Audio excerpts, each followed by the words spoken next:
Balik.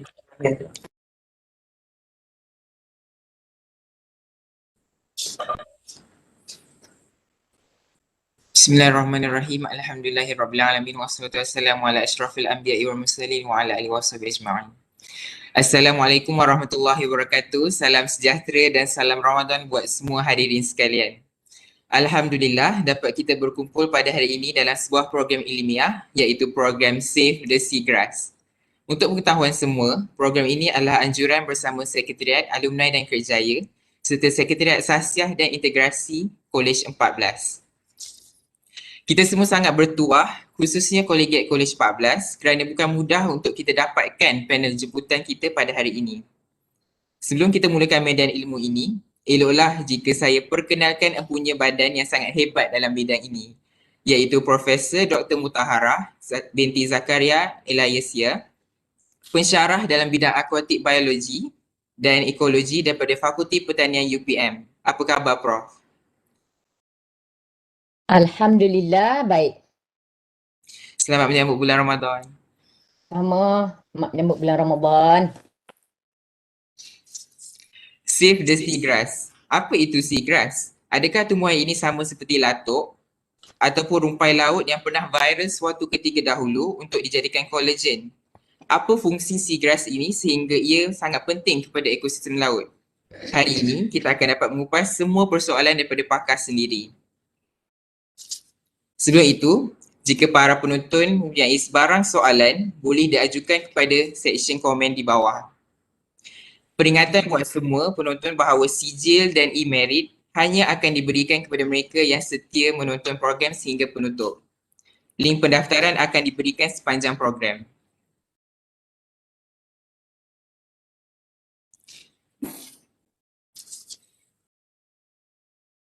Baiklah, berdasarkan latar belakang Prof sendiri sebagai seorang pensyarah yang mempunyai kepakaran dalam bidang akuatik biologi dan ekologi, bolehkah Prof memberikan penjelasan serba sedikit berkaitan dengan rumput laut atau lebih dikenali sebagai seagrass? Misalnya, apakah variasi spesies di Malaysia khususnya, kedudukan geografi dan kedalaman yang kita boleh jumpa? Tambahan pula, bolehkah Prof ceritakan apakah perbezaan antara seagrass dan juga seaweed ataupun rumput laut? Silakan, Prof. Terima kasih Tuan Moderator. Apa Tuan Moderator kita nama ni? Muhammad Syahmi ke Ashraf ni? Muhammad Syahmi. Ya. Okey. Assalamualaikum warahmatullahi wabarakatuh dan salam sejahtera.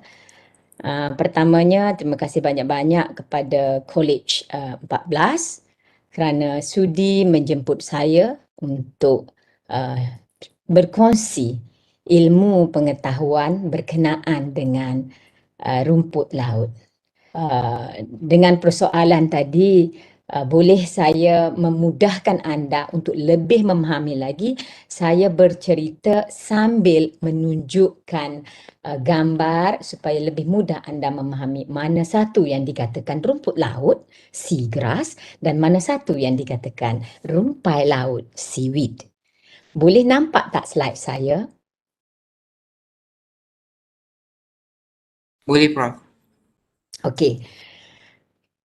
Ini merupakan pandangan daripada atas menggunakan drone. Beginilah sebenarnya keadaan rumput laut di dalam lautan kita. So, projek ini Save the Seagrass actually kerjasama di antara UPM dari Fakulti Pertanian dan juga Fakulti Sains dengan Forest City iaitu Country Garden Pacific View, iaitu Forest City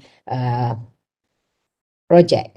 So, kalau kita tengok sepintas lalu, anda semua tahu mana satu seagrass, mana satu seaweed. So, kalau kita tengok dekat sini, biarkan anda tertanya-tanya, which one is seagrass, which one is seaweed. Kemudian, barulah kita bercerita. Okay, is it seagrass synonymous to seaweeds? So, at the end of the activity ni, saya hendak anda semua jawab. dengan penerangan yang bakal saya beri, apa itu nombor 1 sehingga ke nombor 8. Mana satu yang dikatakan seagrass dan mana satu yang dikatakan seaweed. Okey, in detailnya. Before kita pergi in detail berkenaan begini, elok kita mengetahui what are seagrasses. Okay, for your information, seagrasses actually is a flowering plants. Similarly with the bunga raya, hibiscus, Rosa sinensis yang you tengok itu, ataupun bunga ros. And then they have a vascular system interconnecting all organs with well-developed air channels, iaitu yang mana these air channel function untuk dia berlaku pertukaran gas di dalam air. Kalau kita melihat in terms of tumbuhan daratan, flowering plants, for example, kita ambil pokok durian. So they have roots, stem, and branch and leaf. However, these seagrasses, they are very special. We are called horizontal stem, or another word we call rhizome. Why rhizome? Because of they are underground, and then they have stem. We not call their stem, usually we call erect stem or vertical stem, and then they have leaf. Depends on the species, the leaf might be linear, the leaf might be broadleaf, might be simple, might be compound. When compared to the seaweed, okay, seaweed in other words also called macroalgae. Seagrass, similarly with terrestrial, of course they have flowers, fruits, and seeds. Then usually the leaf generally is green in color. However, seaweed, they actually don't have flower, never produce flower, fruits, and seed, but they produce sporangium and spore, similarly with fern. So, kalau kita tengok, if you look here, the stem, this one species, label with leaf, label with thallus. So, in seaweed, we are called plant body, we are called thallus. However, in seagrass, because we can differentiate each part, either leaf, stem, or rhizome, that's why kita namakan dia sebagai flowering plants. So, seaweed might be, color might be green, might be brown, pink, look like my scarf today, or yellowish, red, and so on. Okay, this is how the seagrass looks like in the real environment. Okay, and Halus acaridus, local people call stew, pokok setu. So this is how the seagrass looks like during low tide. They are lay on the substrate, and then they have male, female, and fruits. However, for this one, kalau the seagrass and Halus pun, kalau dia duduk di dalam air, similar with this thalassia, they stay in the water. You can see here very clear water. Why? Because the function is a filter water. So that's why they have male, females, and also fruit. Similarly, this is yang dikatakan seagrass linear leaf. Okay, another example, seagrass. Okay, this is Halophila beakeri and Halophila ovalis. Just for your information, the first sample in the world recorded or found in Malaysia at Sungai Bintulu, Sarawak in 1807, if I'm not mistaken. So this is Halophila beakeri. Mula-mula sekali dalam dunia ni yang dikatakan type specimen actually dijumpai di Malaysia. And then this species just now are dioecious. Maknanya pokok betina dengan pokok jantan berasingan. However, Halophila beakeri is a monoecious.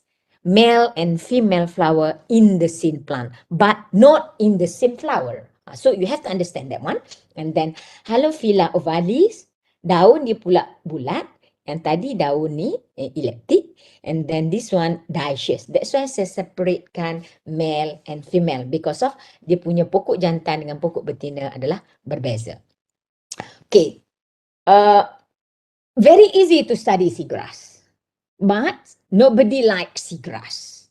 That's why if you want to be somebody, you have to be better, find subjek yang tidak sama dengan orang. So you cepat popular. For your information, seagrasses in Malaysia, we only have 16 compared to the world, around 70 to 75 species. However, seaweed, we have in Malaysia more than 400. Okay, the biggest one and Halus Ocorydis, and then the smallest one is Halophila bikrai. The biggest one, for your information, only dia punya tallest tu, tall dia sama tinggi macam saya. Sebab tu saya tak boleh jadi pramugari ataupun polis, tak cukup inci. Sependek sama dengan seagrass. Only 1.5 meter, the tallest one. So, dia punya fruits, dia punya bunga pendek je, kecil je. Fruits dia paling besar pun sama dengan pergelangan tangan kita. However, for Halophila bikrai, the seeds dia, the biggest one pun sama besar dengan mata pen sahaja. So very, very small. So this is how the seagrass looks like, the 16 seagrasses. If you want to study the seagrass, we have to know the habitat. Actually, dia berada di kawasan according to the Land Mackenzie 2020, the latest information I share with you, dia boleh ada di bioregion, for example, temperate North Atlantic, berapa coastline length, until ke temperate Southern Ocean. And Malaysia actually in the tropic Atlantic. We must remember, they always mention related with corals, related with the mangrove. However, actually, this seagrass in Malaysia is very special because of they actually grow their habitat in submerged seagrasses associated with coral. Number one, associated with coral dalam air, and then another area is intertidal. Tepi lautan, intertidal exposed seagrass associated with coral juga. This example kat mana? Port Dickson, shallow intertidal seagrass coastal area. Ini shallow, dia tidak exposed. And then shallow intertidal in the mangrove area. Okay, also mangrove area tetapi dia tidak exposed. And then other things is semi-enclosed coastal lagoon. Tahu tak apa itu lagoon? Malay call mengabang. So, lagoon and then subtidal shoal. This is very special subtidal shoals called beting. This is species only observed, only exposed during the lowest tide, 3 days per month, either night time or daytime. And then lastly, offshore island. Offshore island meaning that always submerged in the water around the island and also near to the river system. So nak cari seagrass in Malaysia, we have to ingat yang saya sebutkan tadi ciri-ciri. Begini. Okay, kat mana dia ada? For your information, in 2003, we measure the seagrass area in Malaysia. Kita ada lebih kurang, cantik number dia, 555.5. So 555.5, buku 35 hectares. So now, actually, sudah ada kawasan yang telah pun pupus. Sudah tidak ada kerana berlakunya development.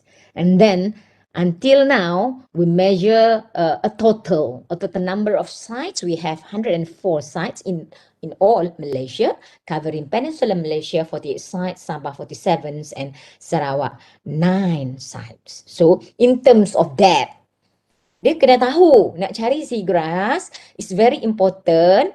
Dia duduk di mana kawasannya?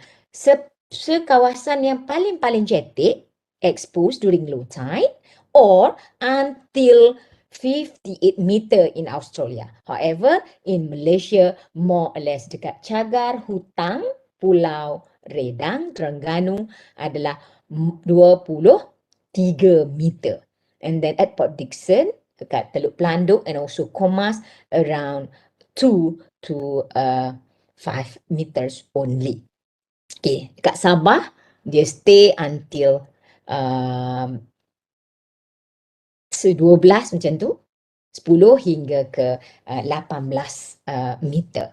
Namun, in other area, kami pernah pergi cruise at Australia, we found that seagrass, Halophila ovalis, Halophila decipiens, that's why I letak gambar ni, they are very special. They can stay until 250 meter underwater as long as dia punya cahaya tu boleh sampai dekat situ, because of in that particular area they are very clear water. So that's why this seagrass can stay until 250 meter. Kita tak selam, we using Grab. Okay? Itu untuk soalan yang pertama. Terima kasih Prof atas ulasan sebentar tadi. Jadi dekat sini kita dapat lihat bahawa seagrass merupakan tumbuhan akuatik yang terdiri daripada pelbagai spesies, di mana kita ada 60 spesies di Malaysia. Dan populasi seagrass ini juga terutamanya terletak di kawasan sekitar pantai di semenanjung Malaysia, contohnya Port Dickson, Sungai Pulai, Pulau Redan dan juga Pulau Perhentian. Sebagai maklumat tambahan, seagrass merupakan tumbuhan berbunga yang mempunyai akar berfungsi untuk menyerap nutrien daripada endapan laut dan juga menghasilkan bunga, biji benih serta buah. Kalau dibandingkan dengan rumpai laut yang merupakan tumbuhan mikroalgae yang hanya menghasilkan spores, menyerap nutrien daripada air kerana tidak mempunyai akar. Baiklah, tanpa membuang masa lagi, kita teruskan program kita dengan slot yang kedua iaitu kepentingan seagrass. Seperti tumbuhan hijau yang lain, seagrass juga mampu menjalankan proses fotosintesis yang secara tidak langsung membekalkan oksigen kepada hidupan akuatik. Secara kolektifnya, mengapakah seagrass ini penting untuk dipelihara? Adakah ia mempunyai peranan yang penting dalam ekosistem laut dan bagaimana tumbuhan ini membantu ekosistem laut? Silakan Prof. Okey. Siapa kat sini yang tak makan ikan? Siapa kat sini yang tak makan udang? Siapa kat sini yang tidak makan ketam? Saya tanya soalan, yang tidak makan, ada tak? Semua makan. So this is a very important. The seagrass ecosystem actually benefit. This is a primary producer together with seaweeds. But this one, dia provide shelter and food for many associated organism. You can see here, dugong, turtle kat sini. Adanya seahorse, ada ikan, ada udang, ada siput, ada ketam, and ada pelbagai organism.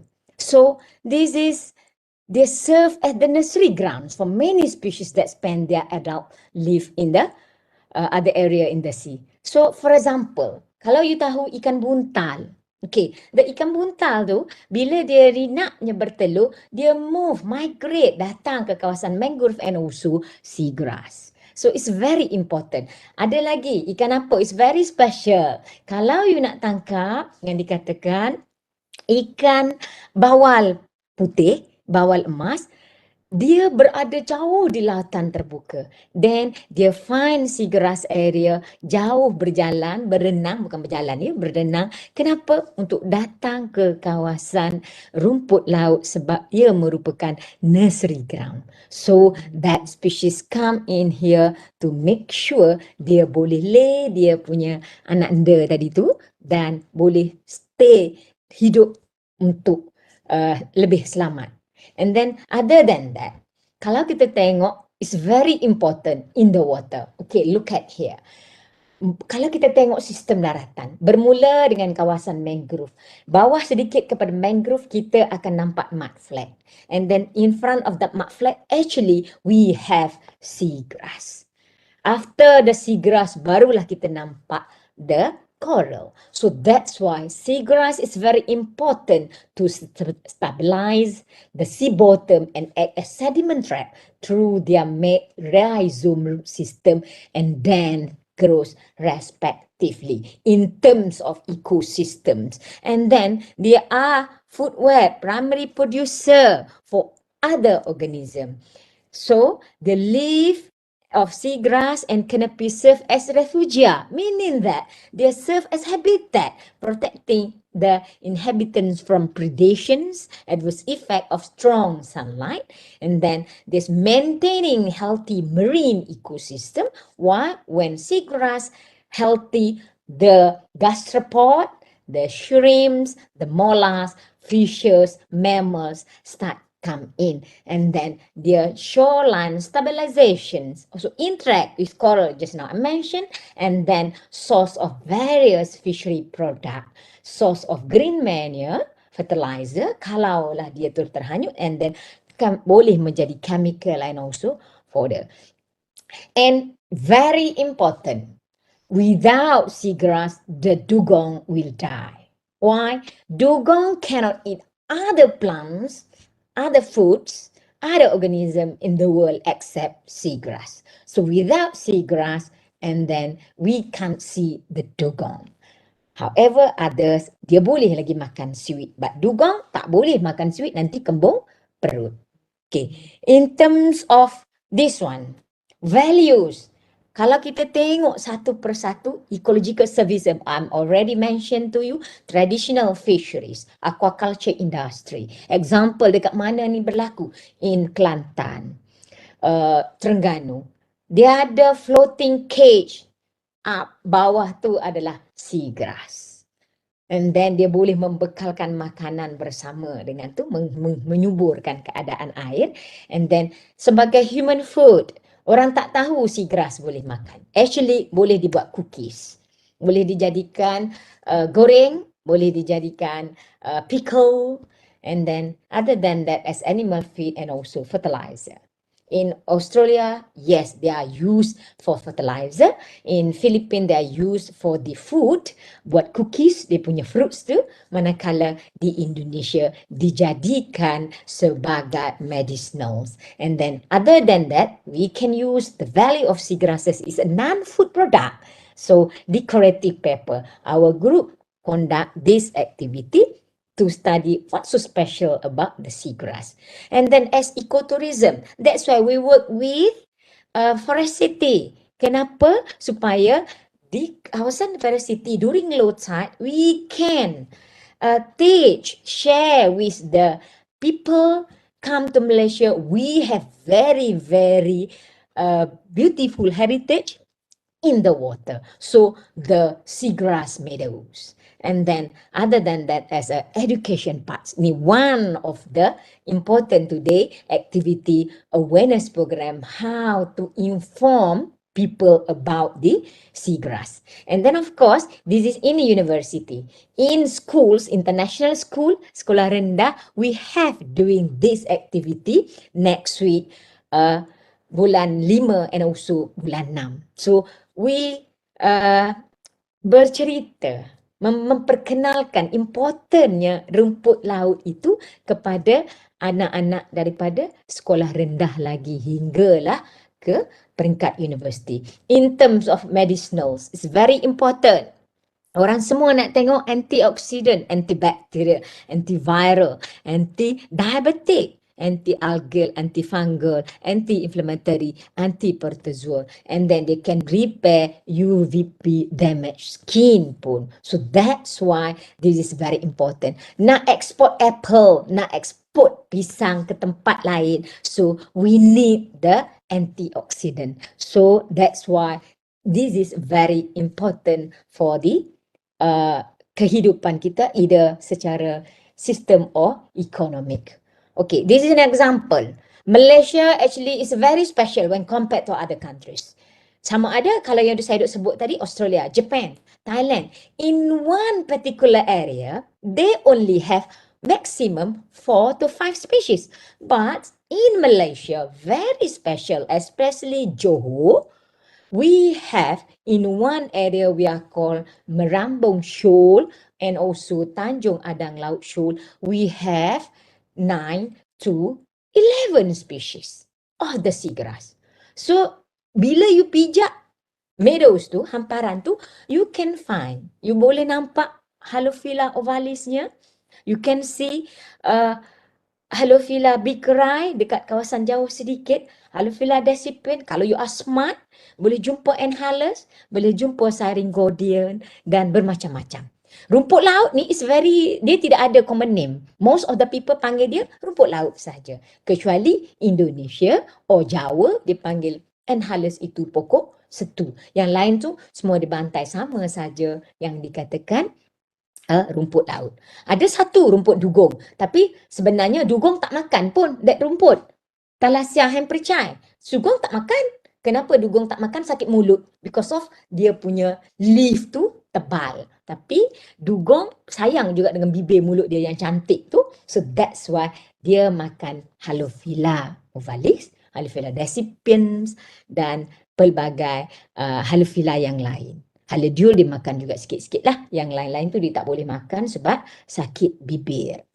Kita luka-luka bibir lah. Tajam that seagrass. Other than that, when we study the seagrass, don't confuse. You nampak kat sini hijau pun ada, merah pun ada.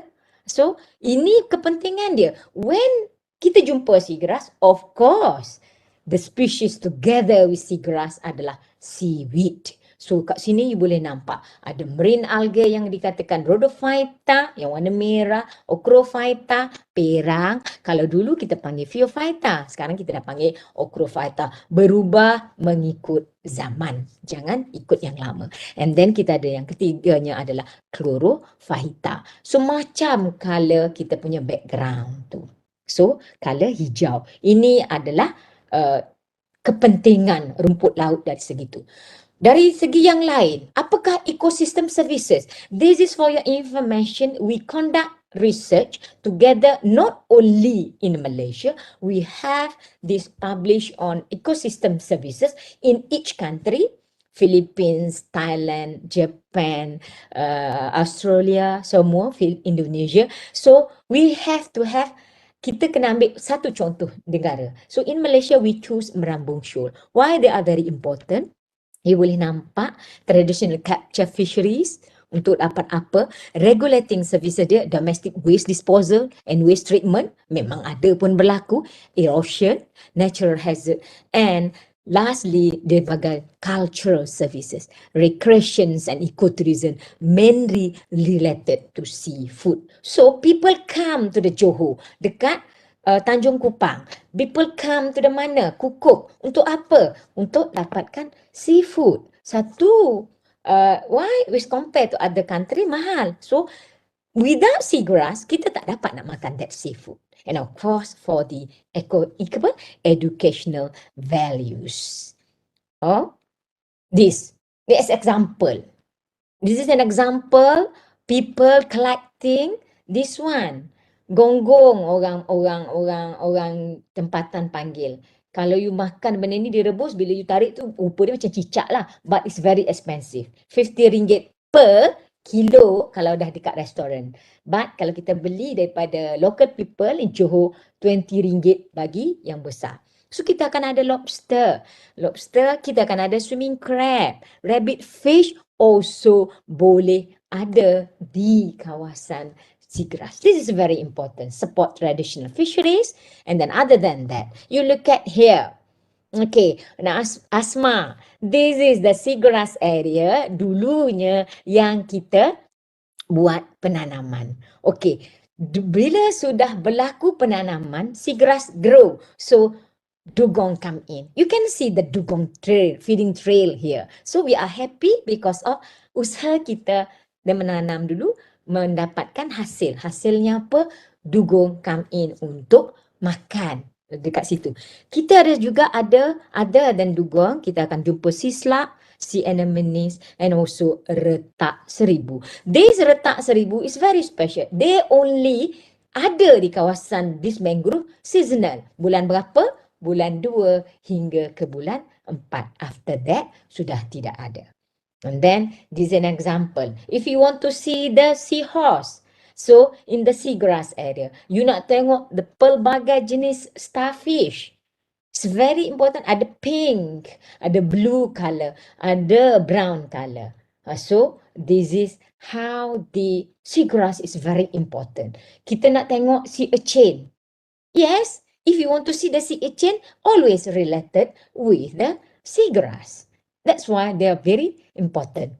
Okay, you look at here. Masuk kepada kegunaan yang lebih detail. So that's why we study about the starch content. Okay, you as a perikanan, bela ikan. Sepatutnya nak beri makan ikan yang kenyang lama ke kenyang sekejap. Makan sedikit kenyang lama atau makan banyak kenyang sekejap. So that's why we study this starch in the Enhalus acorides fruits or seed. Actually, they contain starch very special, yang banyak, makan sikit, kenyang lama. So that's why we continuously culture and also transplant the seagrass of yang dikatakan Enhalus pokok setu tadi. So because of very special starch. And then this is bukannya tipu-tipu, this is the real thing. Edible seeds. Sedap rasa dia. Macam puasa-puasa ni cakap sedap, bahaya. So this is rasa dia macam kacang, nuts. So dia boleh dijadikan cookies. Ada dua spesies yang kita boleh makan seeds dia, iaitu Enhalus ocorredus, pokok setu, and Thalassia hempricai, rumput dugong.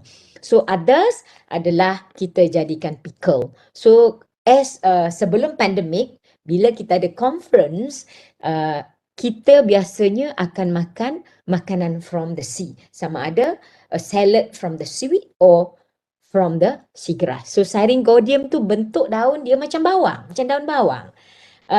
Bila kita patahkan daun bawang tu tidaklah bulat kan, macam toge daun pokok dia. So bila kita patahkan dia crunchy. So boleh makan mentah pun boleh, ataupun kita boleh makan dia sebagai jeruk jeruk seagrass. Kan sedap tu bulan-bulan puasa ni makan jeruk seagrass. So this is the important. Other than economical, other than that one, kita juga boleh makan dia dijadikan sebagai economic important. Sebab dia merupakan primary producer and also dia merupakan ground, nursery ground for other species. Okay. Adakah saya telah menjawab persoalan tersebut? Ya, Prof. Okay. Prof. Baiklah, jadi kita dapat tengok kat sini bahawa banyak sangat manfaat yang seagrass boleh berikan bukan setakat kepada ekosistem laut tetapi juga manusia. Seagrass merupakan nursery ground untuk provide shelter bagi organism dan juga even kalau kita tengok pun spesies dugong pun bergantung kepada seagrass untuk meneruskan kelangsungan spesies mereka. Yang paling uniknya ialah biji benih seagrass ni pun kita boleh guna untuk dalam bakery kita buat cookies. Dengan adanya seagrass ni bertindak sebagai habitat hidupan laut, bekalan makanan laut yang segar mampu diperoleh oleh para nelayan sebelum dipasarkan dan ini seterusnya membantu mereka untuk menjana pendapatan. Baiklah.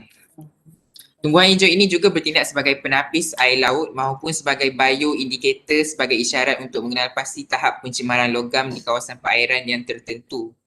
Berdasarkan pengalaman Prof sendiri dalam mengkaji tumbuhan seagrass, bagaimana cara kita untuk menepani masalah berkaitan populasi tumbuhan seagrass ini yang semakin terancam? Macam Prof sendiri mention tadi, ada certain kawasan di Malaysia di mana populasi seagrass makin pupus dan juga terancam. Apa pandangan Prof? Okey, sebenarnya kalau kita melihat kepada apakah perkara-perkara yang mengancam kepada seagrass. Actually, dia ada dua perkara utama. Dua perkara penting yang biasanya yang kita katakan sebagai natural event and satu lagi adalah human anthropogenic. So kalau kita tengok kat sini natural event, kita banyak berlaku banjir, kita ada monsoon and flood. Okay, this is photograph. Kalau you nampak kuning cantik bagaikan emas, gold color. Actually in this particular area, dekat mana? Dekat Parker. Okay, siapa orang Terengganu, this is a Parker Lagoon. Actually the Parker Lagoon tu, dia ada besar kawasan seagrass area, ada mangrove and then ada kawasan lagoon. Tetapi during the flood season, because of monsoon tadi, menjadikan this species seagrass itu tertimbus oleh pasir. So that's why one of the natural phenomena yang boleh menyebabkan threat to the seagrass, yang boleh menjadikan ia menjadi pupus. Tapi jangan risau. Kadang-kadang Allah jadikan tumbuhan itu dia can survive because of they have a rhizome. That rhizome tu they can stay in that one. Bila datang lagi ombak, bila pasir tu terkeluar sedikit demi sedikit, maka that rhizome boleh hidup kembali.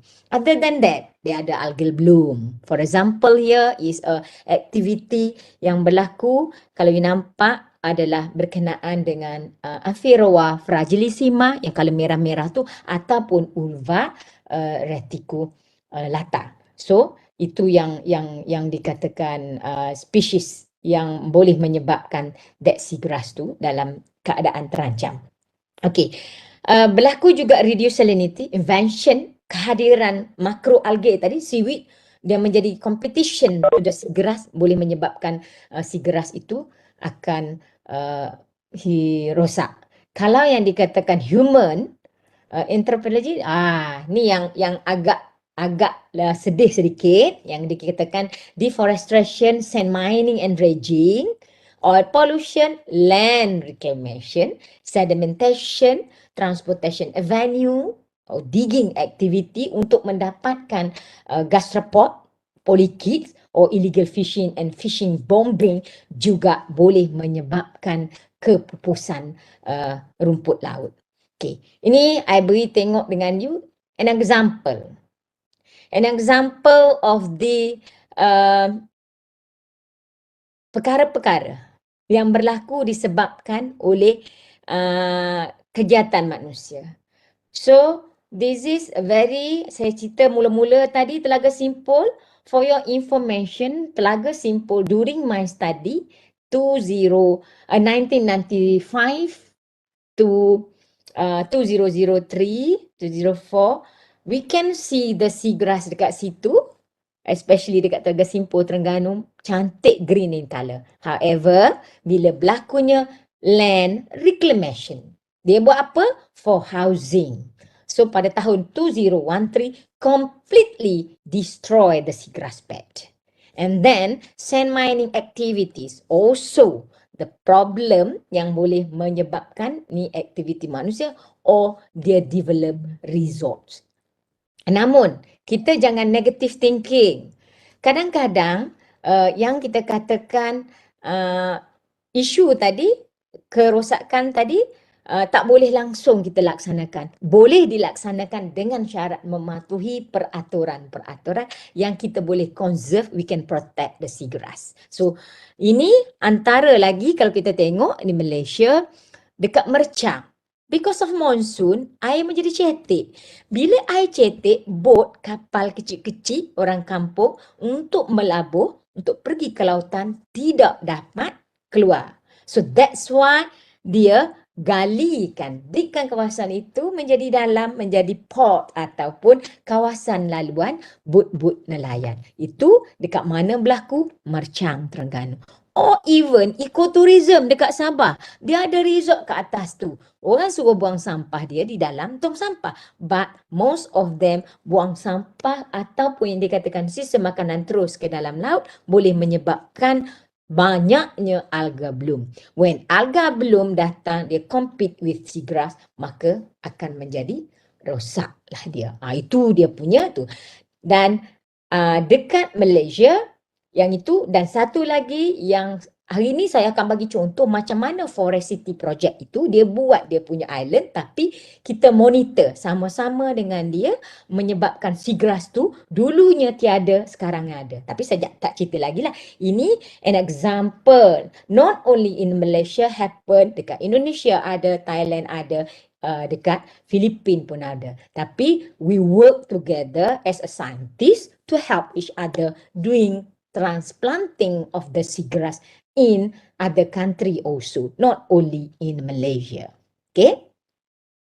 Dah jawab soalan ke belum?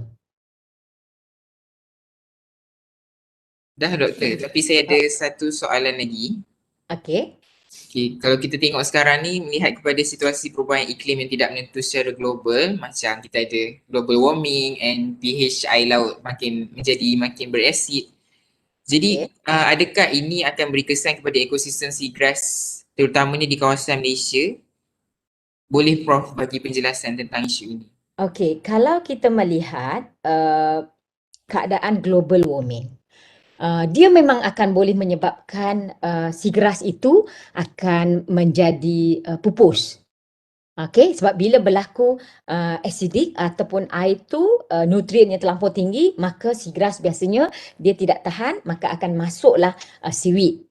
Or bila berlakunya global warming tadi, temperature mungkin terlampau tinggi. So bila temperature tinggi, during the exposed time tu, seagrass kan exposed during low tide, maka terlampau lama panas suhunya, dia boleh menyebabkan that seagrass tu akan kering. Bila dia kering, dia akan mati. Benda ni happen when I study PhDI in 1998. So water tu, temperature menjadi terlampau tinggi sampai ke 40 hingga ke 43 degree Celsius. During that time bila saya pijak pun rasa macam panas. And then the salinity, bila berlaku global warming tidak menentu tadi, salinity akan berubah. Contoh dia bila berlaku musim monsun. That's why kenapa species, for example, Halophila ovale, they cannot stay in the seagrass, in the salinity tu bila air tu salinity-nya rendah, except for the Halophila bicrae. They can stay until 0 ppt. So ada spesies-spesies yang tidak tahan, dia akan meninggal, dia mati, hidup tu. Kemudian ya, kalau yang sesuai, dia akan tumbuh. Namun special lagi seagrass ni, I always say seagrass is special. Dia ada seed. Kalau kita tengok tumbuhan, bila dia ada seed, tengok pada keadaan. Dia gugurkan, dia dispose dia punya seed tu, dia letak jatuhkan dalam pasir. So dia tinggal dormant di situ. Bila tiba masa sesuai berlaku, maka dia akan tumbuh balik. So that's why tadi saya kata ada benda yang boleh merosakkan, especially kalau yang daun dia tak expose banyak lah. Itu dia yang dikatakan. Dan nanti saya akan tunjuk gambar rajah macam mana yang dikatakan benda tu berlaku baru-baru ini pun. Okay? Baiklah, terima kasih Prof atas penjelasan sebentar tadi. Untuk makluman hadirin sekalian, Fakulti Pertanian dan juga Fakulti Sains telah menjalankan program pemeliharaan tumbuhan akuatik seagrass di Forest City Johor. Projek tersebut telah pun diselia oleh Prof sendiri. Jadi saya nak tanya Prof, dalam keadaan pandemik sekarang ni, macam mana program pemeliharaan ini boleh dilaksanakan? Okey. Dalam keadaan pandemik, untuk makluman you, pandemik, tapi saya dengan grup saya seramai 4 orang, sebenarnya always ke lautan, pergi ke laut. Pandemik juga, tetapi kita mengikut SOP yang ditetapkan. So kita mendapatkan rentas negeri semua macam mana kita buat benda tu. Sebenarnya kita monitor monthly. Kita went to the area and then kita collect the fruits untuk kita buat transplanting dan kita monitor dia punya pertumbuhan monthly. Dan alhamdulillah, I think during pandemic ni seagrass is very healthy. Why? Because nobody go to the field kan? Grup kami je pergi. Jadi dugong pun rasa bahagia. Berpindah-pindah daripada satu kawasan ke satu kawasan. Seagrass itu untuk sama-sama hidup di kawasan seagrass area. And then we found that dugong tu dia agak takut sedikit kot dengan buaya. Because of dalam keadaan pandemik ni, nobody go to the sea, tak ramai, buaya pun boleh hidup dengan tenang. So dia come to the seagrass area also, kita jumpa dia, and then dugong tidak berani nak pergi kat situ, dia pergi cari makan kat tempat lain juga. Ada kita punya drone photograph of that one. So untuk makluman you, kami bergerak seperti biasa, menanam seagrass seperti biasa. Okay? Okey Prof.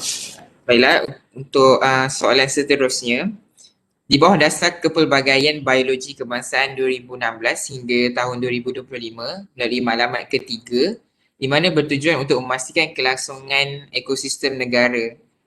Ianya harus diuruskan dengan berkesan dan tersusun. Dalam dasar ini ada menyebut di mana menjelang tahun 2025, ekosistem dan habitat yang terancam khususnya Bukit Batu Kapur, kawasan paya bakau, terumbu karang dan tumbuhan seagrass dilindungi dan dipelihara secara menyeluruh. Pada pandangan Prof sendiri, bagaimanakah keberkesanan dasar ini dalam memelihara ekosistem seagrass? Mungkinkah ia memberi kesan dalam mengekang individu maupun pihak yang mengancam ekosistem seagrass ini? Okey. Kalau kita tengok untuk makluman you, kalau you baca, kalau you tengok in Malaysia kita ada NPOA, National Plan berkenaan dengan ocean. And then other than that, we have a group doing research leading to conservation of seagrass. So sebenarnya dia ada group dalam daripada tahun 1995 lagi, we conduct activity together with World Wildlife Fund. bersama dengan other university. Kalau dalam negara Malaysia, kita buat dengan MIMA semua tu daripada dulu. So dalam yang dikatakan isu kepelbagaian tadi, kita telah pun ada polisi. Macam mana? Sebab tu kita ada polisi berkenaan dengan merimpak. SIGRAS itu always related with merimpak. So kalau kita tengok dekat merimpak, you cannot go, boleh pergi tapi you cannot catch. You tak boleh ambil. Kalau you nak ambil, you masuk jail. Kena fine. So kena ada permission. So itu sebenarnya berlaku yang kita laksanakan. Cuma ada di antara, for example, dekat Forest City dekat Johor Gelang Patah. Why kami tidak mencadangkan berkenaan dengan dijadikan itu sebagai merimpak? Because we have to look. The area of seagrasses at Merambung Shoal, yang dikatakan Gelang Patah, itu adalah satu-satunya kawasan yang dijadikan tempat local people mencari pendapatan. So they go to the seagrass area untuk tangkap dia punya hasil harian. So that's why ada yang kita membenarkan, ada yang kita tak benarkan. Sekiranya kita membuat merimpak kat situ, aktifkan, maka menyebabkan kekangan orang kampung hilang pendapatan. So that's why kita monitor the important things. Orang kampung tidak boleh collect. Alhamdulillah, Johorian, especially yang berada di Gelang Patah, dia not collect yang kita makan. Tadi saya tunjuk yang boleh makan, contohnya gonggong, ataupun dia akol labi-labi. Labi-labi tu sebenarnya sea cucumber, gamat. Gamat ada banyak jenis. So, dia tidak kutip yang kecil. Bila ada dekat pukat dia ke apa yang dia jumpa, dia keluarkan balik, dia simpan. So, dia telah pun dilatih. Macam mana tu? Kenapa? Bila dia tidak merosakkan tumbuhan dan juga tidak merosakkan haiwan tu, itu adalah awareness yang telah. Dan Alhamdulillah, they are very happy when we monitor the seagrass since 2014 until now. Pendapatan orang kampung pun telah banyak. So, kalau in terms of other than that, kita ada aktiviti bersama. Not only in Malaysia. Together we are called SIGRASNet. Kita monitor in Mersing, Johor. Kita monitor in Sabah. Orang lain monitor kat tempat negara dia. Dah lama kita gunakan yang dikatakan big data. Big data baru sekarang je our group actually doing this activity since 2001. Kita ada data logger, kita monitor which seagrass yang ada. Bukan only di Malaysia, in all over the world with our group. So, itu yang tu.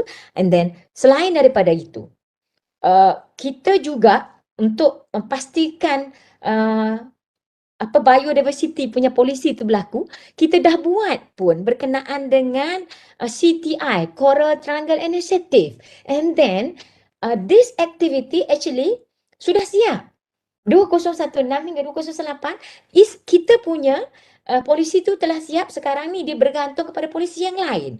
SIGRAS sudah siap, sekarang kita fokus kepada shark, dugong and also turtle. So we continue to other polisi. So that's why kalau you dekat Sabah, kalau you pergi dekat Merimpak, it's very difficult for you untuk you buat aktiviti menangkap ikan. You hanya boleh pergi selam, tengok, balik je lah. Tak boleh. Other than that, okay.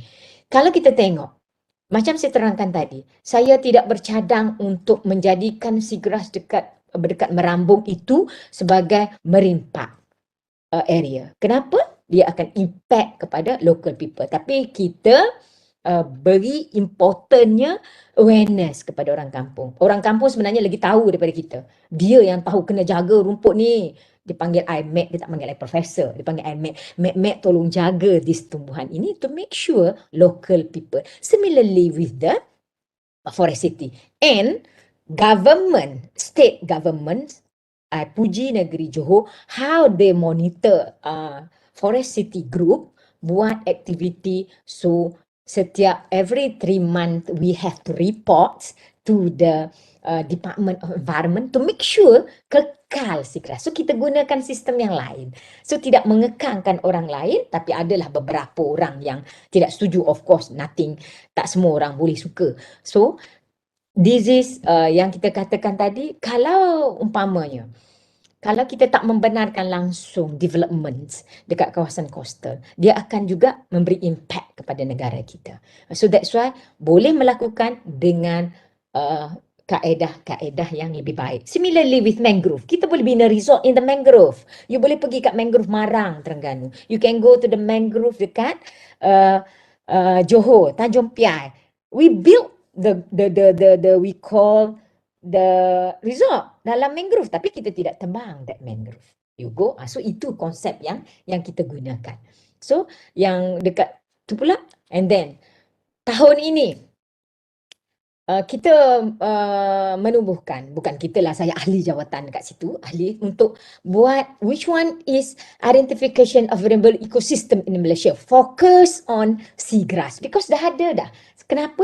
Nak menyahut, nak memastikan biodiversity tadi yang kita jaga polisi itu adalah boleh digunakan terpakai. So kita akan ada dalam setahun 2-3 kali group expert berkenaan dengan macam mana nak conserve the seagrass. So, apakah habitat-habitatnya? Kalau you pergi dekat Sarawak, lagilah very difficult if you want to study the seagrass, either dalam sungai ke tepi laut pun, they have yang dikatakan Sarawak biodiversity.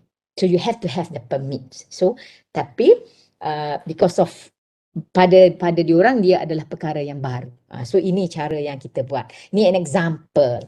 Saya bagi tahu anda seagrass conservation in Malaysia tadi yang menjadi soalan, dia goal number 5. Dia threatened species status improving. So kita ada benda alah ni dan tidak mengekang pun kepada yang lain. Kenapa? Monthly WWF NGO-nya dengan USM-nya dengan yang lainnya kita datang membuat awareness program. So ada group yang buat awareness, ada group yang study scientific macam mana nak culture, macam mana nak transplant di seagrass. And now adalah dugong and seagrass konsepnya nak buat conservation. Saya dah buat siap bahagian seagrasses, now they have to continue with dugong together with seagrass pula. So ini yang kita sedang laksanakan lah macam mana nak menjaga the seagrass. Okay? Terima kasih dah belum? Terima kasih doktor. Jadi dekat sini kita boleh lihat terdapat banyak polisi dan juga badan yang bertanggungjawab dalam membantu mengekalkan kelestarian seagrass. Contohnya kita ada polisi Marine Park di mana kita dilarang untuk menangkap hidupan akuatik dalam Marine Park. Kita kena ada permission. Lepas tu ada Seagrass Transplanting dan Rehabilitation Country Garden Pacific View di mana mengambil tindakan untuk memelihara balik populasi seagrass. Pencemaran alam sekitar merupakan isu yang tidak boleh diketepikan kerana akan memberikan impak yang buruk bukan sahaja kepada ekosistem laut tetapi juga kepada manusia. Pencemaran yang berlaku disebabkan oleh kilang-kilang perindustrian yang berluasa dan tidak bertanggungjawab dalam menguruskan sisa-sisa toksik sehingga mengancam populasi seagrass di Malaysia. Baiklah, kita baru saja selesaikan 2 daripada 4 slot dalam program kita pada hari ini. Kita berehat seketika dan akan bersambung semula pada jam 12.23 tengah hari. Okey.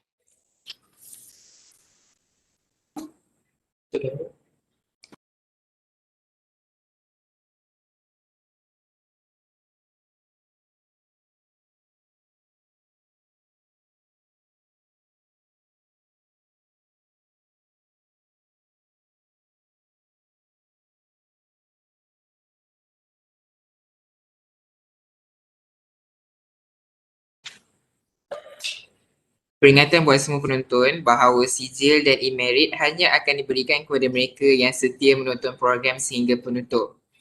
Link akan diberikan pada akhir program. Sekiranya para penonton mempunyai sebarang persoalan, para penonton boleh mengajukan soalan tersebut di ruangan komen.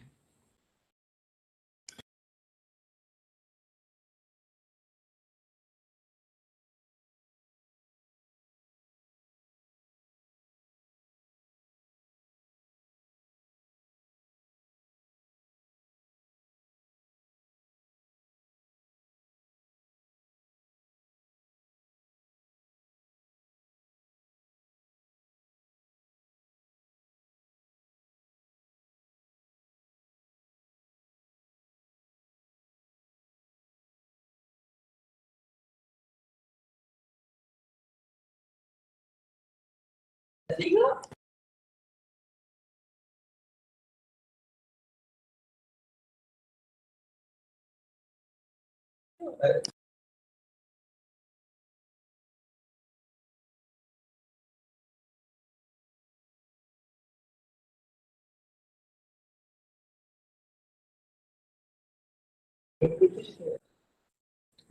kita kembali lagi dengan dua slot terakhir program Save the Seagrass. Kita telah mengetahui apa itu seagrass dan peranannya terhadap kehidupan manusia maupun kehidupan akuatik. Sekarang kita hendak belajar kaedah untuk menanam seagrass pula. Buat pengetahuan semua, pada asalnya program Save the Seagrass sepatutnya dilaksanakan secara fizikal di mana peserta akan menanam seagrass di Forest City Johor. Tetapi disebabkan oleh pandemik COVID-19, kita terpaksa menjalankan program ini secara virtual dan Prof sendiri akan mengajar kita cara-cara untuk menanam seagrass. Baiklah, bolehkah Prof berkongsi serba sedikit berkenaan dengan cara penanaman tumbuhan seagrass ini? Hal ini adalah kerana ini merupakan sesuatu yang baru buat kami semua. Adakah seagrass ini ditanam secara meluas di darat dan kemudian dia dipindahkan ke kawasan perairan pantai? Mohon penjelasan daripada Prof.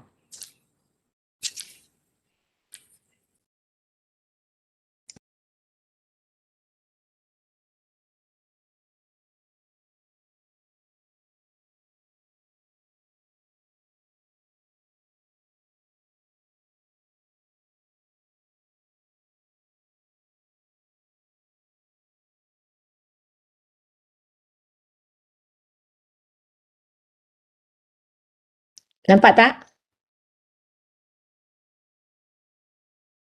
Hello, Syamil. Nampak Prof? Okey. Sebelum saya nak bercerita tentang macam mana nak tanam seagrass, sebenarnya kita kena bukannya boleh direct terus nak pergi tanam ya. Okey. Kalau kita tengok macam mana cara nak tanam dia, saya bawa anda menjelajah negara sekejap. Ini yang kedian kan? Kemudian. Okey. This is yang tadi yang saya kata saya nak tunjuk gambar dengan anda bagaimanakah keadaan rumput laut tu bila berlakunya global warming ke apa. So kalau you tengok dekat sini an example lah. Kalau you nampak, this is the real one. Okay, dekat Malaysia ni yang utamanya bila adanya seagrass berhadapan, yang cantiknya adalah dua tempat. Satu depan Forest City, satu lagi adalah depan Port of Tanjung Pelepas. Okay, for your information, this is how the seagrass looks like. During the monsoon, ada kan climate change survivor tadi tu. Ini pun salah satu sebab kenapa kami kena tanam.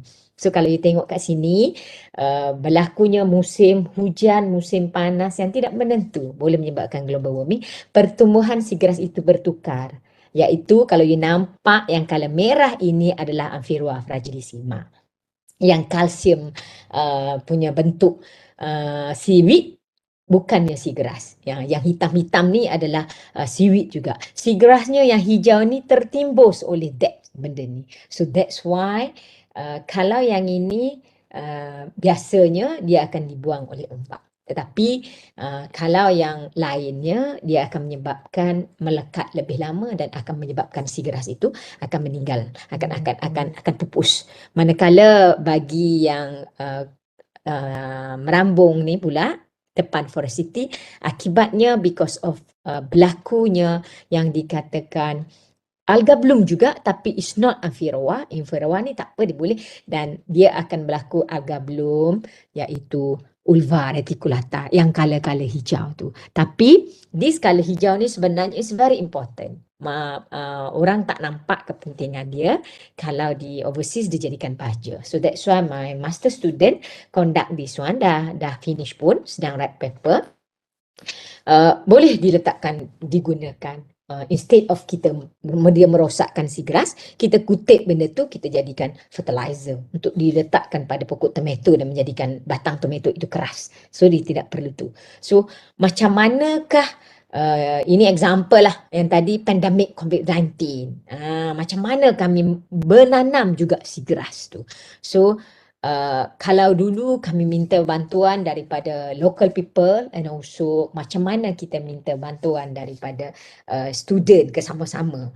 Tapi disebabkan tak dapat, kami-kami je lah menanamnya, iaitu orang Forest City dan juga student dan saya dengan Prof. Japar lah. So ini cara yang kami buat. Okey. Macam mana nak tanam, dia ada dua cara. Satu, boleh collect tumbuhan itu daripada asal pokok donor site dia dan terus tanam, ataupun kita hendaklah culture di laboratory terlebih dahulu.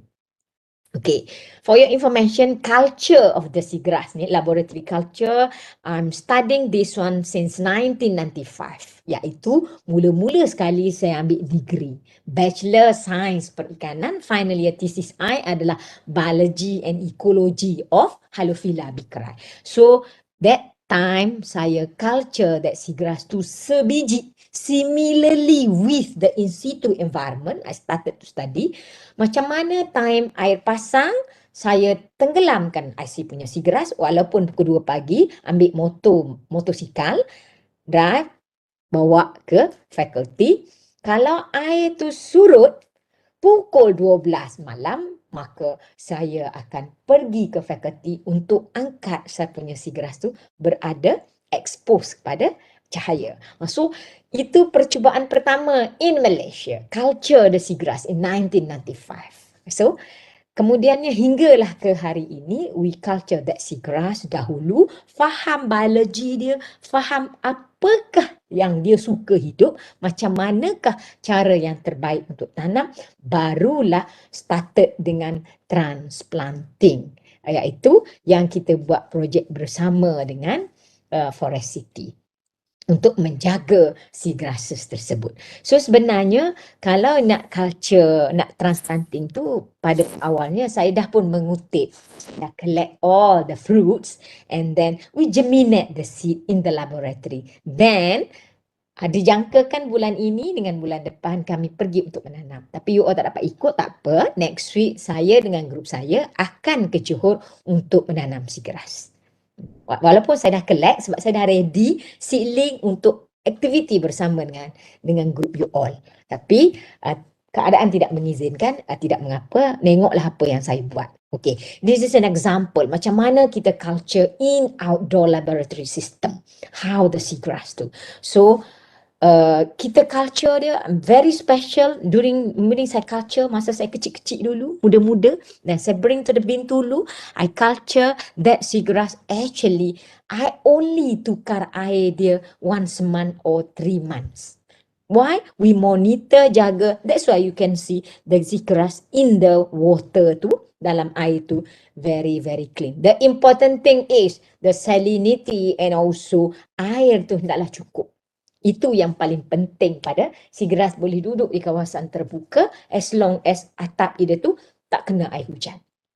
And then we move to Semenanjung. I'm moving from Bintulu to Semenanjung. So I started doing seagrass culture in laboratory. So kita culture, kita collect fruits, beratus-ratus fruits yang we collect. For your information, in one seagrass, iaitu pokok setu tadi yang besar tu, one fruits contain 8 to 18 or until 21 seeds per fruits. So we bring that fruits tadi tu bawa ke dalam laboratory. So when we bring to the laboratory, so this one kita germinate in the laboratory.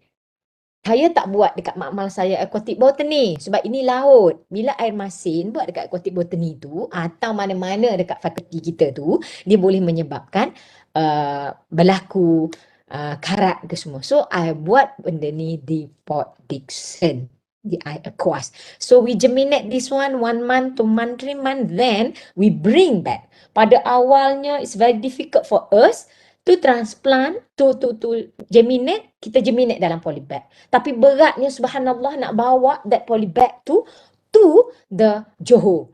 But Indonesia using this style. Indonesia dia tanam dekat dia punya laboratory dengan polybag semua, marine station dia, then dia bring, naik lorinya, kemudian bawa. So we start to thinking, tak perlu buat macam tu. Tak perlu, jangan bawa macam tu, just bawa dalam Tupperware je. So that's why we germinate the seed tadi tu, fruit tadi, seed dalam air. Cuma kita letak bakul je. So to make sure dia duduk dalam kantong dia ke, supaya dia tidak hanyut ke mana-mana. So then within 1 to 3 months, bila dia germinate to seedling, we bring dia dalam container, then bawa ke dalam keadaan sebenar. Okay, this is a special. Macam mana nak buat benda ni, sama ada dia boleh ditanam di dalam air tawar. We conduct the research also, macam mana kita study mengubah keadaan that Halophila bikrai and Halophila ovalis, yang daun macam sudu, spoon seagrasses, yang satu lagi yang electric, yang manjang, kita tanam dia dalam air tawar supaya dia boleh hidup. Namun agak pelik sedikit di seagrass, bila kita tanam dalam air tawar dia tidak boleh berbunga. So dia become always produce dia punya vegetative part, tetapi dia tidak berbunga. Itu kelemahan. I'm still searching, still find apakah cara yang terbaik untuk mendapatkan supaya tumbuhan saya berbunga. Hidup subur, sehat walafiat, tapi tidak berbunga. So, macam mana kita nak tanam? Mula-mula tadi, satu, kita boleh menggunakan seedling sahaja. Kalau kita guna seed, macam kita tabur bayam, macam you tanam kat college ke mana, dia akan boyon. Dia akan terapung that seed tadi tu. Kalau kita campur dalam tanah, dia akan buruk. Why? Because of the seagrass actually is a viviparous plant, viviparous seed. So we are called propagules. So that's why kenapa kita tak tanam macam tu. So kita tanam pakai apa? Kita tanam pakai seedling. Kita tak guna dia punya ramets. Ramets tu maksud dia kita ambil pokok tu, kita tanam sekali. Kita tak buat macam tu. Because of seagrass and hallus tu, kalau kita buat macam tu, kita nak tanam, nak cabut tu sahaja, nak cabut seagrass tu, dah luka tangan. Susahnya because of dia punya rhizome tu very hard. So kita tak buat macam tu. So we using ramets. For this one, Halophila tadi, Halophila ovalis, kita gunakan 4 spesies untuk buat transplanting. Iaitu Enhalus, we using seedling. Kita culture tadi, kita germinate, ambil seedling. Kalau Halophila, kita betul-betul guna, pernah tengok macam mana orang tanam rumput di atas darat, tepi-tepi jalan raya, begitulah caranya. Cuma kita ambil 10 times 10 cm. So, kita ambil tumbuhan apa dengan pelajar awal-awal pada tahun 2018 dulu, 2017 kita tanam 18 dulu, 2017 kita tanam menggunakan seedling dan hanya 2 spesies sahaja, iaitu Halophila ovalis, Halophila spinulosa. Now kita move. Kita tukar sistem. Kita gunakan 3 spesies dah, iaitu Halophila ovalis, Halophila major, Halophila spinulosa and Enhalus ochoroides. Kita pernah cuba Syringodium, kita pernah cuba tu, tetapi dia tidak sesuai. Dia tidak boleh hidup dalam keadaan. Kenapa kita tanam seagrass Enhalus pokok besar dahulu? Kita tak tanam tu sebab what is the function? Kita study betul-betul, went to other seagrass area in the world, kita tengok apa sebenarnya cara dia hidup. Seagrass ni, untuk makluman you, pokok setu adalah penyelamat segala umat. Penyelamat kaum-kaum seagrass. Kenapa? Sebab dia akan menjadi pelindung, border kepada that other area tu. Dia hidup dulu, maka seed yang lain hanyut boleh melekat dekat-dekat dengan dia, maka dia akan tumbuh. So that's why we transplant the juvenile of Enhalus then together with other species. Okay, part mana? Ini kita dah cuba, memang hidup, survive dia until 50%. This yang kita katakan ramet tadi, ini rupa seagrass tu bila cabut dia ada black bristle. So bila you cabut ni, luka tangan you. So kita tak berapa nak berjaya, kita rasa sebab akan memusnahkan keadaan seagrass itu sendiri. Sebab bila kita cabut banyak sangat, pokok tu hilang lah. So, we started to use this one. And then, kemudian kita gunakan, nampak ni, anak murid saya, ini adalah internship international student, come to Malaysia. We bring them to the study area. So, dia membantu dalam aktiviti transplanting. Okay. Ini contoh macam mana kita nak tanam. Kalau dulu mula-mula tahun 2017, kenapa kita baru start tanam transplanting 2017, 2015, 2016, still happen dia ada jalan raya. Dekat dalam laut tu ditambak menjadi jalan raya. So, kalau kita sibuk duk menanam kat jalan raya tu meninggal dunia. Kita satu, yang kedua memang pokok tu sendiri pun mati. Sebab tidak ada air. Sebab tu dia jadi jalan raya, laluan lori untuk angkut barang. So, bila tahun 2017, awal tahun 2016, dia start to remove all the jalan tersebut, become lautan terbuka macam biasa. That's why we started to transplanting.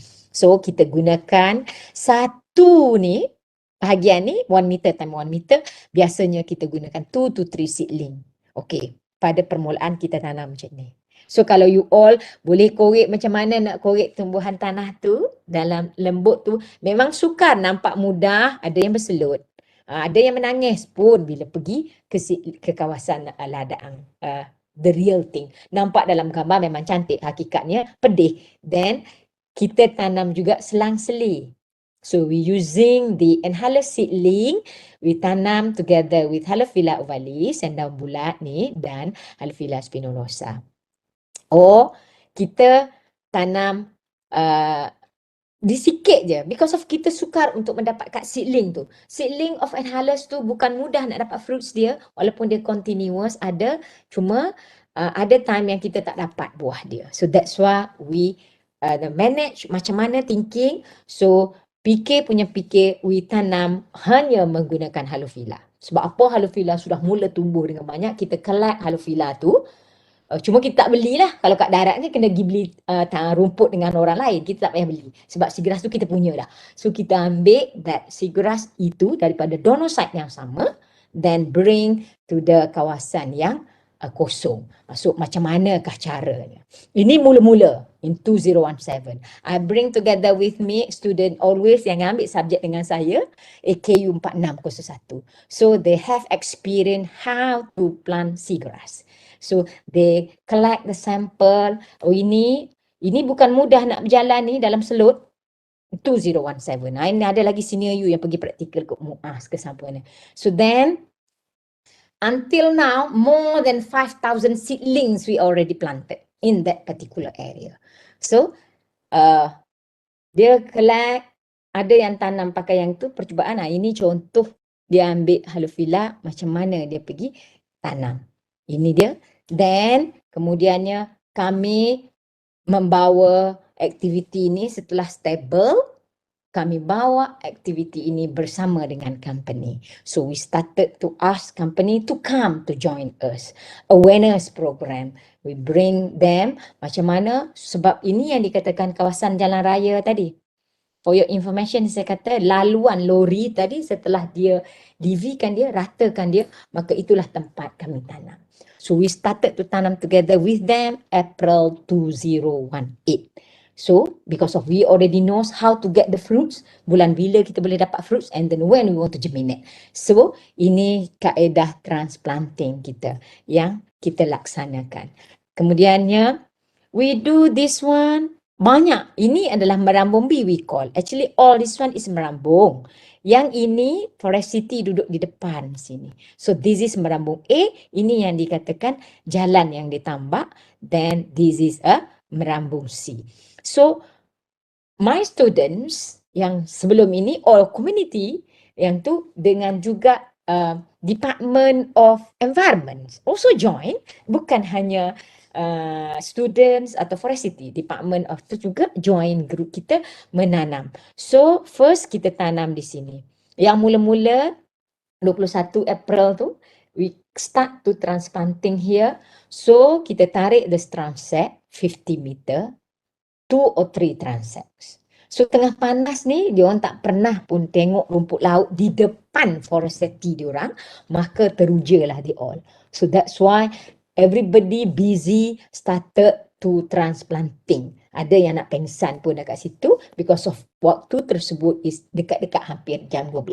Panas. Tuhan beri rasa nikmat, begitulah seagrass pun rasa. So then kalau you nampak, this is a color green, blue and red. Actually, this is a transplants area. We planting not only with the student lah, with people and our group. Sebab saya sendiri pun menanam seagrass. Sebab tu lah pandai tanam sayur lagi. And then this is an example. Kawasan yang lapang begini, dulunya kawasan jalan raya. So, kita buat transit line 100 meter. Nampak cantik, and then more student ni ada 32 orang ke during that time, I lupa dah. So they collect, they study, at the same time study seagrass species, mengenali dulu apa dia, macam mana, then they start to collect untuk tanam. So ini aktiviti yang dilaksanakan. Kalau you tengok di sini macam cantik je. Tapi tanya Asma, tanya Amirul, tanya grup yang pernah saya bawa, apa perasaan dia? Sakit ke, ada yang menangis pun, cuma tak tunjuk je. This is selutnya sampai tenggelam kaki anda.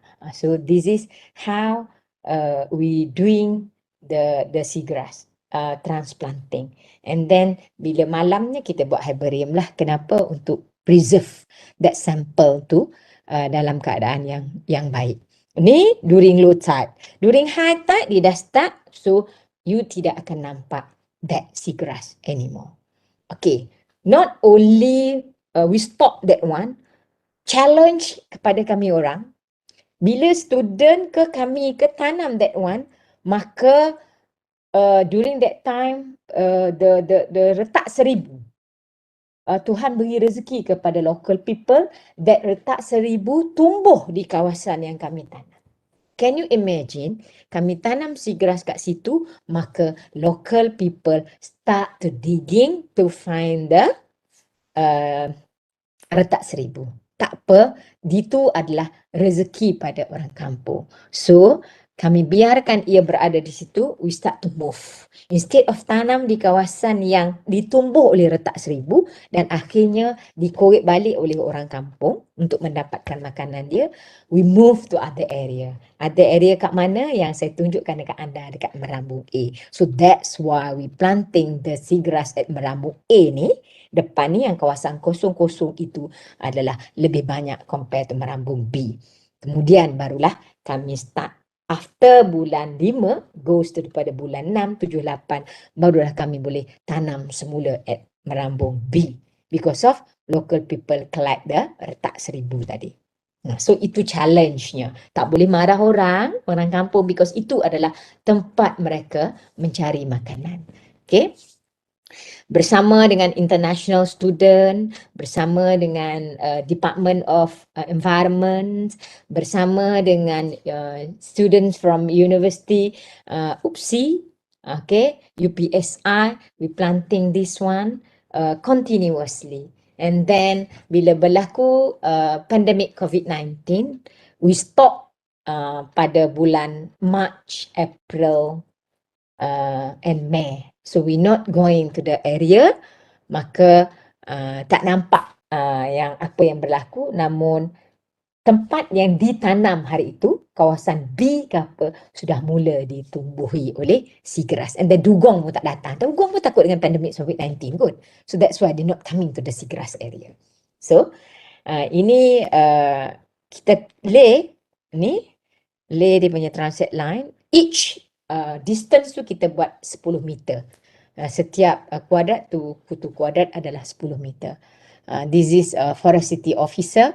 This is all this one ni adalah orang-orang besar lah ni. CEO, semua pegawai-pegawai besar Department of the Environment. So that's why Department of Environment allow the activity happen, pembinaan development of Forest City. Kenapa? Because of Forest City tu, selain daripada seagrass, they planting here in front of dia, this one ni pun, dia transplant mangrove now. So dah tumbuh pun that mangrove.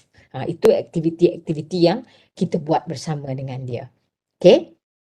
Itu caranya macam mana kita menanam transplant the seagrass. So, adakah menjawab soalan? Ya, Prof. Terima kasih kerana studi berkongsi tentang cara penanaman seagrass. Daripada sini kita dapat lihat banyak faktor yang kita perlu ambil kira dalam penanaman seagrass, daripada kita culture dalam aquarium sehinggalah kita transplant di kawasan pesisir pantai. Baiklah, program kita diteruskan lagi dengan tayangan video dokumentasi seagrass. Wow. So saya keluar ya? Tak perlu, Prof. Stop sharing. Ya. Tak perlu apa, stop sharing. Okay.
Mana dapat gambar saya?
Demikian tadi tayangan video komunikasi seagrass. Semoga kita semua dapat pengetahuan dan gambaran yang jelas tentang seagrass dengan lebih mendalam.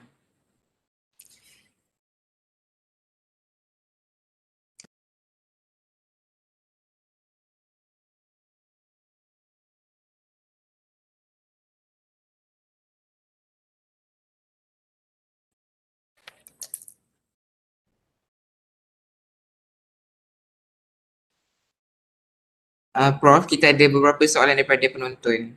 Boleh. Soalan yang pertama, berapakah harga seagrass dijual di pasaran? Okey, untuk makluman anda, seagrass belum dijual di pasaran. Sebab kalaulah dibenarkan jual di pasaran, dengan keadaan begini maka habislah. Jangan salah faham, seagrass belum ada dijual, yang dijual adalah seaweed.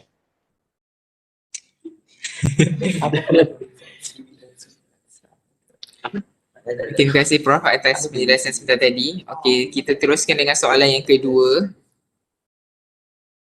Daripada Muhammad Izharuddin. Apakah status terkini seagrass di Malaysia mengikut IUCN Red List? Adakah endangered, vulnerable dan sebagainya? Dan bagaimana cara khusus untuk kita pelihara seagrass daripada terus diancam kepupusan? Okey, untuk makluman you, sama ada seagrass tu kalau ikut IUCN Red List, dia depends on the species. Okey, dia depend on the species. Kalau umpamanya Halophila bicolor itu dikatakan yang dalam keadaan endangered. So, kalau dalam keadaan Rupiah maritima pula, dia adalah invasive. So, itu dia depends on the species. Dia bukannya kita katakan sebagai pukul rata, semua spesies ada 70 lebih tadi di dunia, di Malaysia ada 16, semuanya ada dalam keadaan endangered.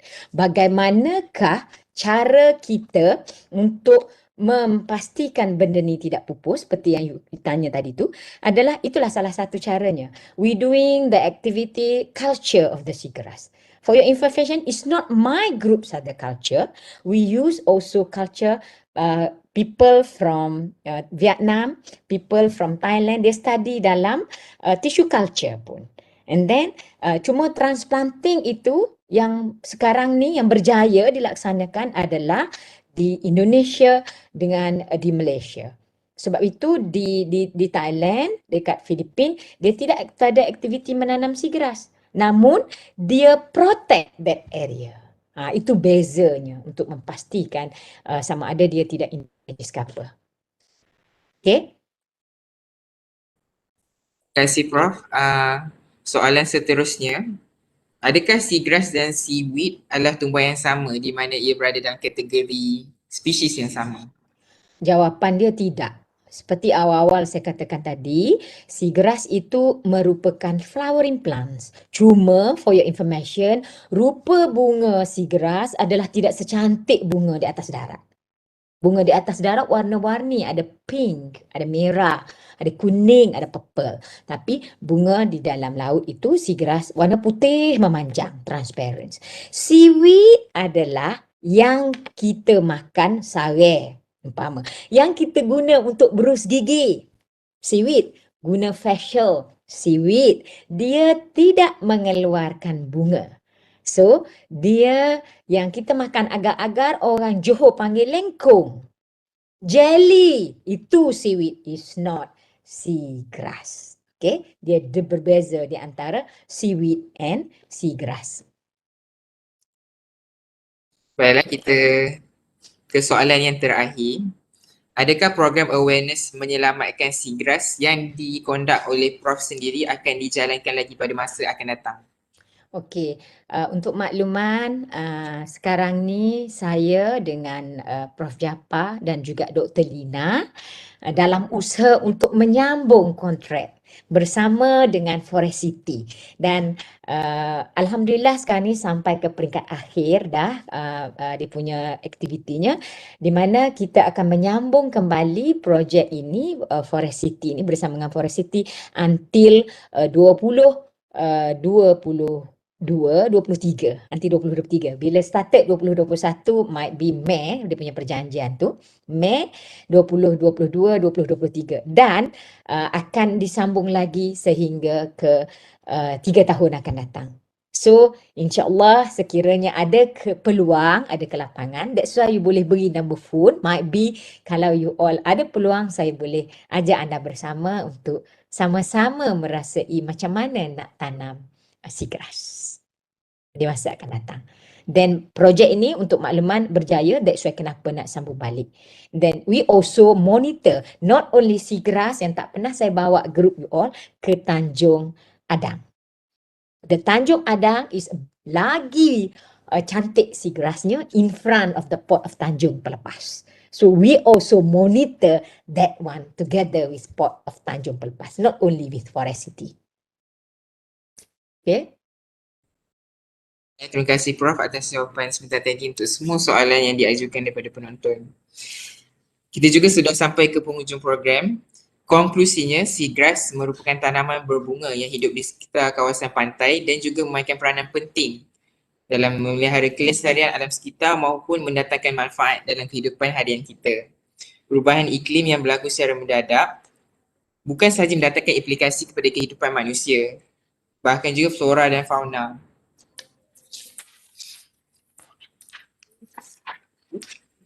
Sebagai rakyat Malaysia yang prihatin, kita haruslah proaktif dalam memelihara flora dan fauna sedia ada agar tidak pupus. Ribuan terima kasih diucapkan kepada Profesor Dr. Mutahara kerana sudi meluangkan masa bersama kita pada hari ini.